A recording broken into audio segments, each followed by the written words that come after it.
ਚੁੰਮਿਆ ਗਲ ਜਾ ਗਲ ਤੇ ਰਹਿ ਜਾ ਹੁਣ ਭਾਦਰ ਦਾ ਜਾਤ ਸੀ ਚੁੰਮਿਆ ਗਲ ਜਾ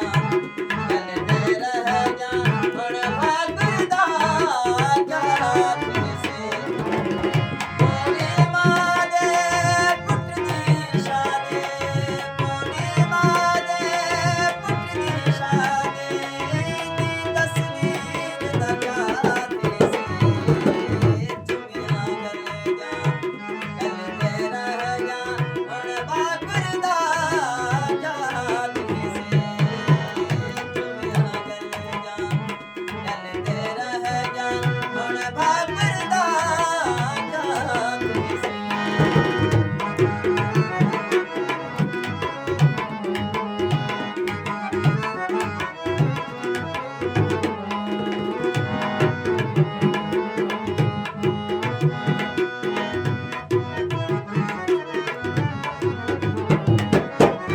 ਮੌਲਾ ਹੁਸੈਨ ਕੋ